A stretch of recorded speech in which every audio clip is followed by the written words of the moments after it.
বেগম খালেদা জিয়া সর্বশেষ জনসভায় সরোদ্দিন বলেছিলেন এমন একটা দিন আসবে যেদিন আওয়ামী লীগ থেকে পচা দুর্গন্ধ সৃষ্টি হবে।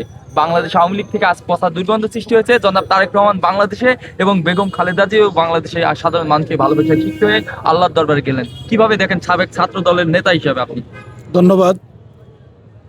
আজকে পুরো দেশ সুখে মুহ্যমান। আমরা কেউই স্বাভাবিকভাবে মিডিয়ার সামনে কথা বলার মতো মানসিক অবস্থা, তবুও বেগম খালেদা জিয়া দেশের একজন বটবৃক্ষ ছিলেন। উনি শুধুমাত্র একটি দলের নেত্রী ছিলেন না, উনি সমগ্র বাংলাদেশের এই 56,000 বর্গ মাইলের এই দেশের সকল শ্রেণী পেশার মানুষের নেত্রী ছিলেন। উনি গণতন্ত্র প্রতিষ্ঠা করেছেন, লড়াই করেছেন। উনি সর্বশেষ বলেছিলেন,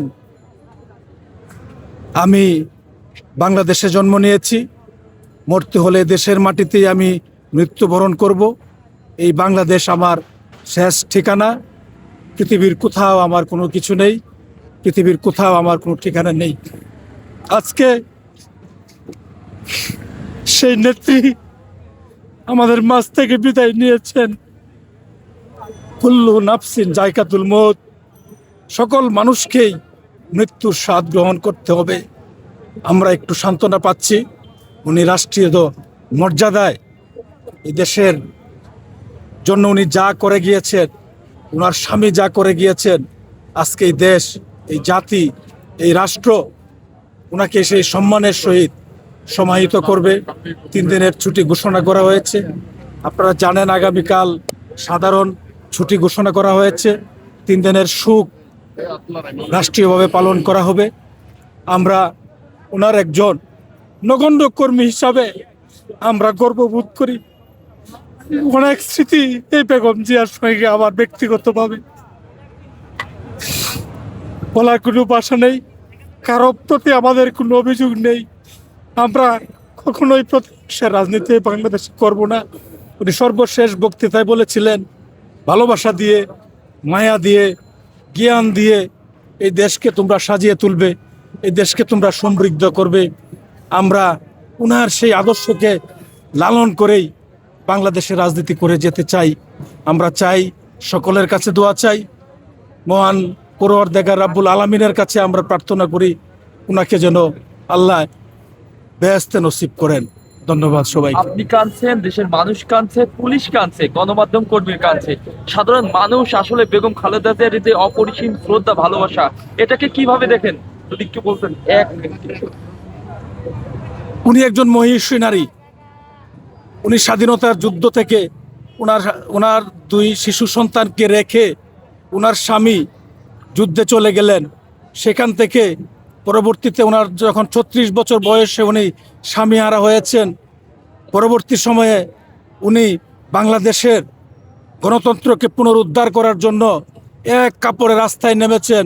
উনি 1/11-এর সময় বাংলাদেশকে পুনরায় গণতন্ত্র ফিরিয়ে নিয়ে এসেছেন। আপনি জানেন, উনি টানা 6 বছর কারারুদ্ধ অবস্থায় ছিলেন। উনি কখনো কারোর সাথে আপোষ করেন নাই। উনি মেহনতি মানুষের কথা বলে গেছেন। উনি দেশের সকল শ্রেণী পেশার মানুষকে নিজেকে যেভাবে উজাড় করে উনি ভালোবেসেছেন, মানুষের জন্য, দেশের জন্য, রাষ্ট্রের জন্য উনি যে প্রেম, যে মায়া, যে মমতা, আজকে দেশের মানুষ, সকল শ্রেণী পেশার মানুষ আজকে কাঁদছে বেগম খালেদা জিয়ার জন্য। এই নেত্রী এমন এক নেতা, এর অভাব বুঝে এই বাংলাদেশ সারা জীবন করে যেতে হবে। আমরা জানি না এই নেতার বিকল্প কোনো নেতৃত্ব এই বাংলাদেশে আর আসবে কিনা। ওনার ব্যক্তিত্ব, ওনার কথা, ওনার আচরণ, ওনার বক্তৃতা কোনোদিন কাউকে কখনো আঘাত করে নাই। উনি সেইভাবে এই দেশে রাজনীতি করে গেছেন। সকল শ্রেণী পেশার মানুষকে কিভাবে আপন করে নিতে হয়, কিভাবে হৃদয়ে ধারণ করতে হয়, বেগম খালেদা জিয়া সেটাই দেশের মানুষকে দেখিয়ে গেছেন। আপনি ছাত্র দলের রাজনীতি করছেন, বেগম খালেদা জিয়ার খুব কাছ থেকে এমন কোন কথা মনে পড়ে এই মুহূর্তে তার নেতৃত্বের কোন? অসংখ্য কথা। বেগম খালেদা জিয়া আমাকে পুত্রের মতো স্নেহ করতেন। আমি সার্বক্ষণিক ওনার একজন সঙ্গী ছিলাম। বাসা থেকে বের হয়ে রাত 2টা 3টা পর্যন্ত ওনাকে বাসায় পৌঁছে দিয়ে আমি নিজের বাসায় গিয়েছি। উনি আমাকে গাড়ি থেকে নামতে নামতে, একজন স্বল্পবাক মানুষ, খুব কথা উনি বলতেন না, কিন্তু গাড়িতে নামতে নামতে আমাকে উনি জিজ্ঞেস করতেন, কি খবর পাইলট। সেই সব স্মৃতি উনি আমার সাথে অনেক, এগুলো আসলে এখন বলার মতো আমার কোনো মানসিকতা নেই।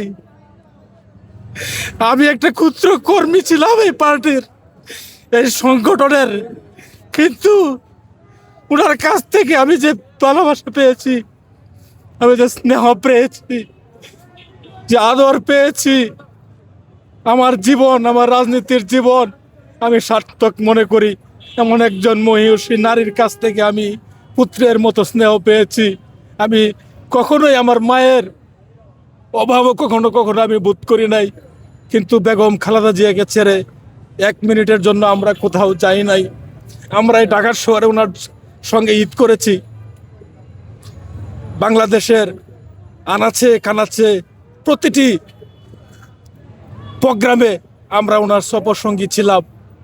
এইসব অনেক ইতিহাস, এইসব অনেক গল্প শুধু চোখে ভাসে, মনে পড়ে, কিন্তু বলার মতো আজকে আর কোনো ভাষা নেই, লেখার মতো কোনো ভাষা নেই ভাইয়ের আমার।